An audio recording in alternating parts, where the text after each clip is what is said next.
नमस्कार, मी स्नेहल चौधरी. आपण पाहत आहात L S Marathi. L S मराठीच्या स्पेशल बुलेटिन मध्ये आपलं स्वागत आहे. बुलेटिनच्या सुरुवातीला घेऊयात काही बातम्यांचा वेगवान आढावा. शरद पवारांच्या 8 खासदारांनी घेतली पंतप्रधान मोदींची भेट. 4 महापुरुषांना भारतरत्न देण्याची मागणी. राज्यातील विविध विषयांवर देखील चर्चा. चूक मान्य करा अन्यथा तुम्ही आणि तुमचा पक्ष संपून जाईल. मनोज जरांगे पाटलांचा बावनकुळेंना इशारा. झारखंडमध्येही विद्यार्थ्यांवर लाठीमार. काटेरी तारांचं कुंपण भेदून विद्यार्थी विधानसभेत समोर पोहोचले. 9 दिवसांपासून उपोषणावर बसलेले देवेंद्रनाथ सुद्धा आंदोलनात. भटक्या कुत्र्यांची दहशत. कल्याण रेल्वे स्टेशन परिसरात सकाळपासून 10 ते 15 जणांवर कुत्र्यांचा हल्ला. तर पिंपरीत एका चिमुकलीवर कुत्र्यांच्या टोळकीनं जीव घेणा हल्ला केल्याचा व्हिडिओ समोर. गडचिरोलीत सर्पदंशाने अनुदानित आश्रमशाळेतील 3 विद्यार्थिनींचा मृत्यू. धानोरा तालुक्यात खळबळ. आणखी काही विद्यार्थिनी रुग्णालयात दाखल.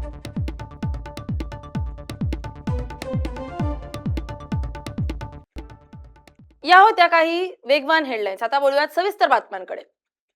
बातमी पहिली सांगलीतून. चंद्रशेखर बावनकुळे, तुम्ही चूक केली असं जरांगे म्हणतायत. तुमच्यामुळे भाजप संपून जाणार. मुख्यमंत्री उपमुख्यमंत्र्यांनी चूक मान्य करावी. मनोज जरांगे पाटलांचा सरकारला इशारा.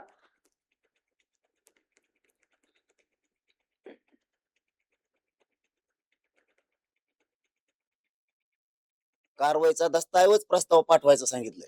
तुम्ही हस्तक्षेप करत नाही म्हणतात ना, मग यांनी प्रस्ताव कशाला मागितला? झक मारायला कशाला मागितला? करून प्रस्ताव शासनात सादर करा ताबडतोब, त्वरित शब्द आहे त्याच्यावर. म्हणजे कारवाई कशावर करा म्हणतात? अवैधवर. ज्याने लिहिलं त्याच्या खाली त्वरित कारवाई सांगितलं, प्रस्ताव पाठवा. म्हणजे अवैध करून प्रस्ताव पाठवा आणि म्हणता हस्तक्षेप करत नाही. तू किती स्पष्टीकरण दी, तू चुकलेला आहे हेच मान्य कर. तुला आणखीन बी बावनकुळ्या सांगतो, तू संपून जाशील. तुझ्यामुळे सगळा पक्ष संपल. आणखीन हातातून गेले नाही. तू मराठ्याच्या अंगावर घेऊ नको. तू चूक केली हे मान्य कर. फडणवीसांनी आणि शिंदेनी सुद्धा चूक मान्य करावं. ही चूक केली आमच्या दोन्ही मंत्र्यांना, आम्ही सुधारतो. एकदम सोपं होईल. आणखीनही तुमच्या हाताच्या बाहेर गेलेलं नाही. लावून धरू नको. लावण्याच्या नादात मराठे तुम्हाला घरी लावते. वळत पुढच्या बातमीकडे. पुढची बातमी कोल्हापुरातून. इंदलकर आपली प्रतिक्रिया देताना म्हणतायत, कोल्हापूरची हद्दवाढ रोखली कोणी? मुश्रीफांनी खुलासा करावा, बाबा इंदलकर म्हणतात. मुख्यमंत्र्यांना हद्दवाढ मान्य, मग अडथळा कोणाचा? कोल्हापूर हद्दवाढीचा विषय पुन्हा एकदा ऐरणीवर आलेला दिसतोय. सामाजिक कार्यकर्ते बाबा इंदुलकर यांचा सवाल. काल कोल्हापूर दौऱ्यावर आलेल्या माननीय मुख्यमंत्र्यांनी कोल्हापूरची हद्दवाढ झालीच पाहिजे असं वक्तव्य केलं आहे. त्यासोबत माननीय मुश्रीफ साहेबांनी, माननीय नरके साहेब आणि माननीय अमोल माडिक साहेब या 2 आमदारांना हद्दवाढीमध्ये सहकार्य करा असं आवाहन केलं आहे. ह्या दोन वक्तव्य जर ऐकली तर आमचा नागरिक म्हणून असा प्रश्न पडतो की तुमची हद्दवाढीचा विषय कुणी थांबवला? जनतेने नाही थांबवला.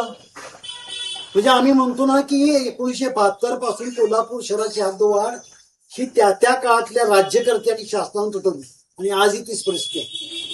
जर माननीय मुख्यमंत्र्यांना हद्दवाढ पाहिजेच आहे आणि आवश्यकच आहे असं वाटत असेल तर त्यांना रोखलं कोणी याचा खुलासा होणं आवश्यक आहे.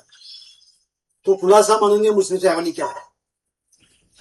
मग विषय असा आहे की देश आणि राज्य आणि राज्याचा कारभार हा राज्यघटनेप्रमाणे चालतो.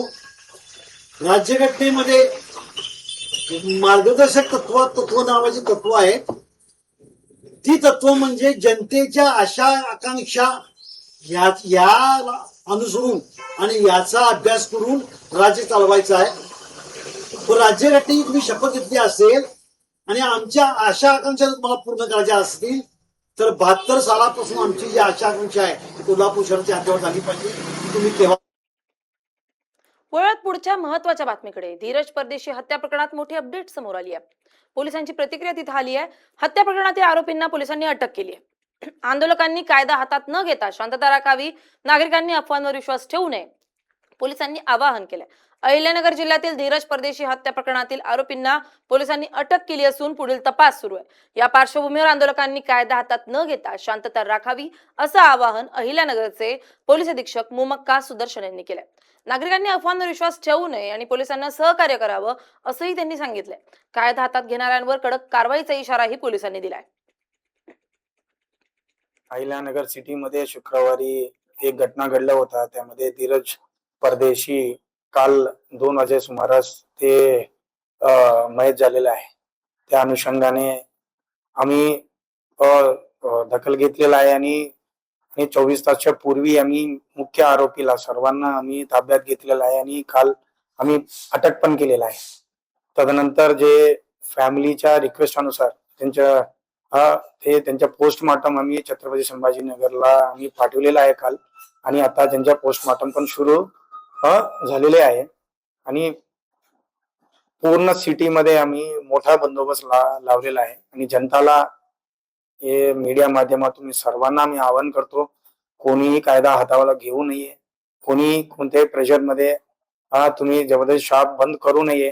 कोणी तुम्हाला त्रास देत असेल तर लगेच तुम्ही डायल 112 ला संपर्क करा, नाहीतर ठिकठिकाणी आमचा बंदोबस्त लावलेला आहे त्यांना पण तुम्ही संपर्क करा. लोकल ठाणेदार पण संपर्क करा. फिक्स्ड पॉइंट बंदोबस्त लावलेला आहे. 2 व्हीलर पेट्रोलिंग, 4 व्हीलर पेट्रोलिंग आणि SRPF तर 3 कंपनी शहरामध्ये आहे. तो पूर्णपणे आमचा मोठा बंदोबस्त लावलेला आहे. फक्त जनताला मी आवाहन करतो, तुमच्यासाठी आम्ही हे बंदोबस्त नेमलेला आहे. पुढची बातमी पुण्यातून. पुण्याच्या चाकण MIDCतून. चाकण MIDCला मोठा धक्का बसलाय. 20 उद्योग स्थलांतराच्या तयारीत आहेत. खड्डे कोंडीला कंटाळून 20 उद्योग MIDC सोडण्याचा निर्णय घेत आहेत. कंपन्या जाणार असताना 4000 कर्मचाऱ्यांच्या रोजगारावर संकट तिथं ओढावलंय. 1000 कोटींच्या उलाढालीवर परिणाम होण्याची शक्यता आहे. मर्सिडीज बेन्झ, फॉक्सवॅगन, स्कोडा आणि हुंडाई सारख्या जागतिक कंपन्यांमुळे चाकण MIDCची देशभरात वेगळी ओळख निर्माण झाली आहे. मात्र याच चाकण MIDC मधील खड्डे, अभूतपूर्व वाहतूक कोंडी आणि वाढते अपघात आता उद्योगांसाठी डोकेदुखी ठरत आहेत. या समस्यांना कंटाळून तब्बल 20 लघु उद्योगांनी चाकणमधून आपले उद्योग स्थलांतरित करण्याची प्रक्रिया सुरू करण्याची माहिती दिली आहे. या कंपन्या सातारा जिल्ह्यातील खंडाळा MIDC मध्ये स्थलांतरित होण्याच्या तयारीत आहेत. याचा आढावा घेतलाय आमचे प्रतिनिधी चंद्रकांत मांडेकर यांनी. पाहूयात. राज्य शासनाला हजारो कोटी रुपयांचा महसूल देणाऱ्या चाकण औद्योगिक वसाहतीमधील काही कंपन्या स्थलांतरित होण्याच्या मार्गावर आहेत. आपल्या सोबत पाहू शकता तुम्ही मागच्या बाजूला की दीक्षा एक्सपोर्ट कंपनी ही चाकण MIDC मधून थोड्या दिवसामध्ये या ठिकाणावरून दुसऱ्या ठिकाणी स्थलांतरित होण्याच्या मार्गावरती आहे. आपल्या सोबत बोलण्यासाठी या कंपनीचे मालक आहेत. काय सांगाल सर, काय परिस्थिती आहे, तुम्ही काय स्थलांतरित होत आहे? समस्यांचे ढीगच्या ढीग नाही म्हणता येणार. खरं तर समस्यांचे डोंगर ह्या चाकणमध्ये उद्योग करताना उभे आहेत आणि हे डोंगर ज्यांनी समस्यांचे हटवायला हवेत त्या लोकांचं, त्या प्रशासनाचं, ह्या सरकारचं आणि ह्या राजकारण्यांचं आमच्या ह्या मागण्यांकडे, आमच्या ह्या समस्यांकडे ते ढुंकूनही बघत नाहीत. पूर्णपणे त्यांनी दुर्लक्ष केलेलं आहे.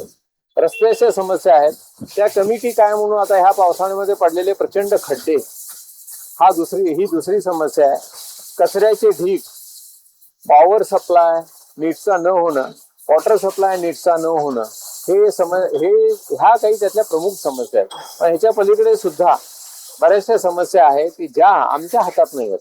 उद्योग करण्यामध्ये, उद्योगाच्या आतमध्ये आल्यानंतर ज्या गोष्टी करायच्या त्या आम्ही करतो, पण त्याच्या बाहेर जाऊन सरकार म्हणून ज्या गोष्टी इन्फ्रास्ट्रक्चरच्या, रिसोर्सेसच्या ज्या सरकारने द्यायला हव्यात त्यातला प्रमुख जो काय आहे तो आत्ताचा ट्रॅफिक जामचा इशू.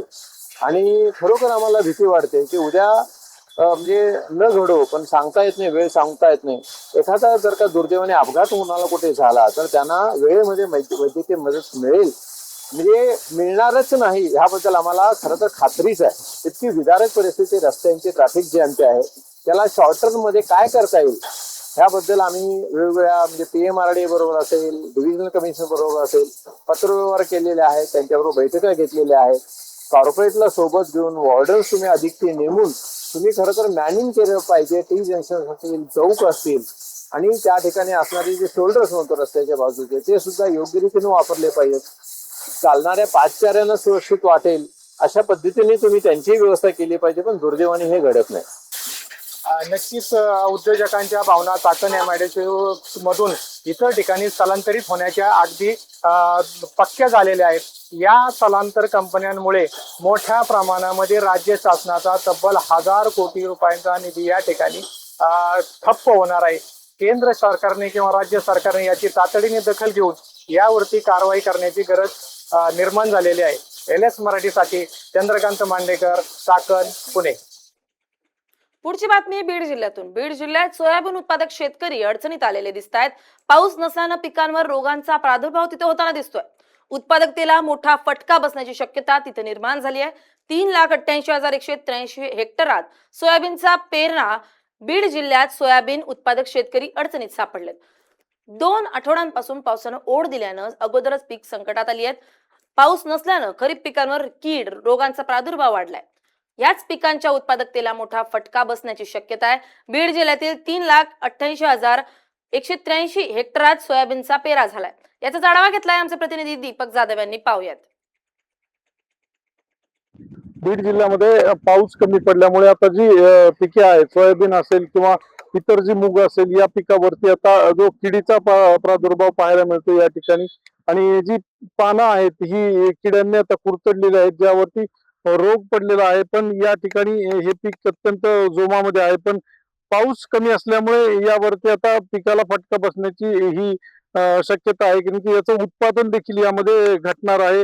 आणि या ठिकाणी ज्या कृषी विभागाकडनं वारंवार शेतकऱ्यांचे जे काही मार्गदर्शन शिबिर घेतले जातात, त्यामध्ये देखील याची सूचना दिलेली आहे आणि त्यावरती आता शेतकऱ्यांना उपाययोजना करण्याच्या देखील या ठिकाणी सांगितलेल्या आहेत. पण हा पाऊस काळ कमी असल्यामुळे या ठिकाणी या पिकांवरती हा प्रादुर्भाव पडलाय. या ठिकाणी काही झाडं आहेत या सोयाबीनचे, हे पिवळे देखील पडले, ती पानं देखील कुरतडल्याची पाहायला आपल्याला इथे मिळत आहेत. आणि यामुळे या ठिकाणी आता या जे शेती पीक आहे यामध्ये आता घट होण्याची जी शक्यता दाट आहे आणि यामुळे आता शेतकरी संकटामध्ये सापडल्याचं देखील पाहायला मिळत आहे. LS मराठीसाठी दीपक जाधव, बीड. या पहिल्या आपण काही सविस्तर बातम्या आता पाहूयात. आताच्या घडीच्या काही महत्त्वाच्या घडामोडी. रायगड जिल्ह्यात आज सकाळपासूनच पावसाची धुवाधार बॅटिंग. जिल्ह्यातील अनेक भागात मुसळधार पाऊस. अचानक वाढलेल्या पावसामुळे नागरिकांची तारांबळ. वाशिमच्या मालेगावात अवैध गुटखा तस्करीचा पर्दाफाश. 18 लाखांचा गुटखा जप्त. तस्करांविरुद्ध गुन्हा दाखल. सिंधुदुर्गच्या तिलारी खोऱ्यात पट्टेरी वाघाचं दर्शन. वाघाचा मुक्त संचार कॅमेऱ्यात कैद. सह्याद्रीच्या पट्ट्यात तब्बल 12 पट्टेरी वाघांचा अधिवास असल्याची नोंद. मावळमधील तळेगाव MIDC पोलिसांची मोठी कारवाई. 9 वर्षांपासून फरार ट्रक चोराला कराडमधून अटक. आरोपीस एका दिवसाची पोलीस कोठडी. साताऱ्यातील कोयना धरणातून नदीपात्रातील विसर्ग पूर्णपणे बंद. नागरिकांनी नदीपात्रात जाणं टाळण्याच्या प्रशासनाकडून सूचना. धीरज परदेशी मृत्यू प्रकरणी अहिल्यानगर मधील पाथर्डी कडकडीत बंद. हिंदुत्ववादी संघटनांकडून मोटरसायकल रॅली काढत निषेध व्यक्त. भाजपच्या लाडक्या कंत्राटदाराला कन्व्हेन्शन सेंटर बनवण्यासाठी फुटबॉल टर्फवर डल्ला मारला जाते आणि त्याला भाजप नेत्याचं नाव दिलं जाणार आहे. आदित्य ठाकरेंचा ट्विटद्वारे भाजपला टोला. धीरज परदेशी हत्या प्रकरणी पोलिसांकडून आरोपींना अटक. आंदोलकांनी कायदा हातात न घेता शांतता राखावी, अहिल्यानगर पोलिसांचं आवाहन. भिवंडी शहरातील कचेरीपाडा येथील पाईपलाईन फुटल्यानं हजारो लिटर पाणी वाया. नागरिकांकडून संताप व्यक्त. बीडमध्ये सुनेत्रा पवार यांच्यावरील कथित वक्तव्याचा निषेध. माजलगावात राष्ट्रवादी काँग्रेसचं आंदोलन. राष्ट्रवादी काँग्रेसचे पदाधिकारी आणि कार्यकर्ते मोठ्या संख्येनं उपस्थित. या होत्या आताच्या घडीच्या काही महत्त्वाच्या घडामोडी. पाहत रहा LS मराठी, सत्याची नवी दिशा.